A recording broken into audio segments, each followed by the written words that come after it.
اگلا سوال ہے، کہا جاتا ہے کہ جنات کی وجہ سے طاعون کی بیماری پھیلتی ہے، کیا یہ بات درست ہے اور اگر ہے تو کس حد تک؟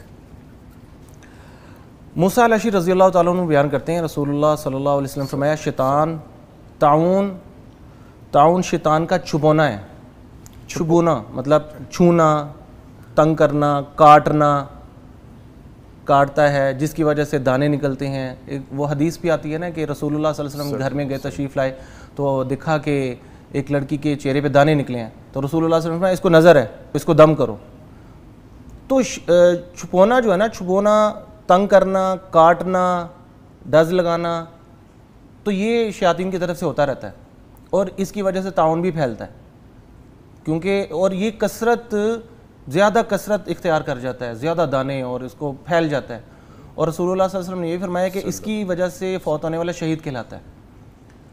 طاعون پھیلتا ہے، شیاطین کی طرف سے پھیلتا ہے۔ وہ کیوں پھیل جاتا ہے، کس حد تک پھیلتا ہے، جو آپ نے کہا ہے وہ رسول اللہ صلی اللہ علیہ وسلم نے یہ بھی حدیث آتا ہے کہ رسول اللہ نے فرمایا جس علاقے میں طاعون ہو وہاں پہ داخل نہ کوئی ہوئے، دوسرے علاقے سے کوئی نہ جائے، اور جو اس علاقے کے لوگ ہیں وہ کسی اور علاقے میں نہ جائیں، اسی علاقے میں رہیں۔ اور طاعون پھیلنے کی جو وجہ ہے، دیکھیں نا، ڈاکٹرز کچھ بھی کہیں، ہم نے چونکہ رسول اللہ صلی اللہ علیہ وسلم کو فالو کیا اور ان کو ہم دیکھتے ہیں اور اس کے مطابق ہم بات کرتے ہیں، ہم نے تو وہ بات کرنی جو رسول اللہ نے کہا، سلف صالح نے کہا، وہ ہم نے کہہ دینی ہے۔ جو ہم ٹاپک ڈسکس کر رہے ہیں، جیسے طاعون کے حوالے سے بات ہو رہی ہے، تو جہاں پہ وبائی امراض ہوں اس جگہ سے سفر کرنے میں ممانعت اختیار روکا گیا ہے کہ نہ اس کی طرف جائیں، نہ وہاں سے آپ کسی دوسری طرف جائیں، اس کے ختم ہونے کا انتظار کریں۔ اچھا، ایک بات یہ، اور اس کے اندر یہ طاعون پھیلتا ہے، اس سے بچا کیسے جا سکتا ہے، یہ بھی تو ایک حل ہے نا، حل بھی تو بتانا ہے ان کو، لوگوں کو۔ تو رسول اللہ صلی اللہ علیہ وسلم نے ہمیں بڑا ہی پیارا حل بتایا اور بہت ہی آسان ہے۔ اذکار، صبح شام کے اذکار بڑا ہی ضروری ہیں۔ نماز، استغفار، گڑ گڑا کر اللہ سے رونا، دعا کرنا، اور اس کے ساتھ ساتھ صدقہ کرنا۔ رسول اللہ صلی اللہ علیہ وسلم نے اپنا علاج صدقے سے کرو، لوگوں کو پتہ ہی نہیں ہے، لوگ خیر اور بات کسی اور طرف چلی جائے۔ اور اس کا مطلب ہرگز یہ بھی نہیں ہے کہ آپ دوا نہ کریں، نہیں، دعا کریں، بالکل کریں، اور دعا بھی کریں، دعا بہت ضروری ہے، ہم قطعاً اس چیز کا انکار نہیں کرتے۔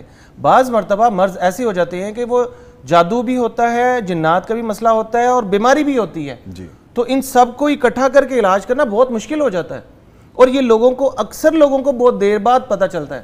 مثلا ان کو کینسر ہوتا ہے، ہم ان کو کہتے ہیں کہ بھائی آپ کو طاعون لے لیں، کینسر لے لیں، کوئی بھی اور بیماری لے لیں جو اس کے ساتھ پہچانی جاتی ہے، تو ان کو ہم کہتے ہیں نا کہ نہیں ایسی کوئی بات نہیں ہے، ایسا نہیں ہوتا۔ جب وہ اینڈ ہو جاتا ہے نا، ڈاکٹر جواب دے دیتے ہیں، پھر آتے ہیں کہ صاحب کچھ بتا دیں، کچھ حل کر دیں۔ اچھا بھی آرام ملتا ہے، پھر مانتے ہیں کہ ہاں آرام ملا ہے، کیونکہ دوائی کا اثر نہیں ہوتا۔ جادو، اگر جنات آپ کے ساتھ ہیں، وہ دوائی کا اثر نہیں کرنے دیتے آپ کو۔ تو اس کے لیے ضروری ہے کہ آپ کی نماز، آپ کے اذکار، آپ کی دعا، استغفار، صدقہ، اللہ سے گڑ گڑا کر دعا مانگنا، تو یہ اس کا حل ہے۔ کوئی بھی بیماری کا حل ہے، کوئی بھی بیماری، کوئی بھی آفت آ جائے، اس کا یہ حل ہے۔ اچھا، جیسے ہم ڈسکس کر رہے ہیں، دنیاوی اسباب بھی پورے کریں اور جو روحانی اسباب ہیں، جو دینی اسباب ہیں، ان کو بھی مکمل کریں، تو پھر آپ کو شفا ملنا یقینی ہو سکتی ہے اللہ تعالیٰ کی طرف سے۔ ہمارے پاس اکثر لوگ آتے ہیں نظامی صاحب، میں حیران ہوتا ہوں کہ وہ کہتے ہیں کہ ہم، اب ایک عورت آئی اور آ کر کہنے لگی 3 دن، واللہ میں آپ کو بتاؤں 3 دن وہ عورت جو ہے بچوں والی تھی، وہ 3 دن ہاسپٹل میں لے کے اس کو پھرتے، اس کی یادداشت چلی گئی تھی، اس کو ہاسپٹل میں لے کے پھرے ہیں، اس کی MIR کروائی، اس کے بعد اس کے ڈاکٹر پتہ نہیں کیا انہوں نے ٹیسٹ سارے کروا لی، اور پھر میرے پاس جب وہ پتہ لگا اس کے ساتھ جنات ہیں، اس کو پکڑا، ان کو کہا اس کی یادداشت واپس لے کر، یادداشت واپس لے کر آئے، 10 منٹ کے اندر وہ عورت ٹھیک ہو گئی، اور اس سب کو پہچانی، اس کی یادداشت بھی واپس آ گئی 10 منٹ کے اندر۔ تو لوگ کیوں نہیں اس کی چیز کو پہچانتے، انکار کیوں کرتے، مجھے یہ سمجھ نہیں آتی۔ اچھا، ایک مسئلہ یہ بھی تو ہے نا قاری صاحب کہ آپ کو ایگزیکٹ یا ٹھیک مستند معالج کے پاس پہنچنا بھی تو ایک شرط ہے، اور وہ ڈھونڈنا بھی بڑا مشکل ہے آج کل کے دور میں۔ آپ کو پتہ ہے کہ کاروباری مراکز بنے ہیں بہت زیادہ، اور وہاں پہ اصل بندے کی شناخت بڑی مشکل ہے، تو اس بارے میں بھی تھوڑی روشنی ڈال دیں، پھر اگلے سوال کی جانب چلتے ہیں۔ پیغام ٹی وی زندہ باد۔ میں پریفر کرتا ہوں کہ آپ ان کے پاس جائیں جو عالم پلس عامل ہوں، وہ آپ کو دھوکہ نہیں دیں گے۔ وہ عالم جو ہے نا، وہ آپ کو دھوکہ نہیں دیں گے، کیونکہ اپنے علم کے ساتھ وہ دھوکہ نہیں کرے گا۔ وہ اتنا تو وہ جانتا ہوگا کہ ہاں یہ باؤنڈری لائن ہے, اس سے کراس نہیں کرنا. جو میں نے ابھی تک سیکھا ہے نا قاری صاحب, اس پہ ذرا انڈوز کیجیے گا بات کو اگر یہ ٹھیک ہے, ورنہ ایڈ آن کیجیے گا جو ٹھیک بات ہو.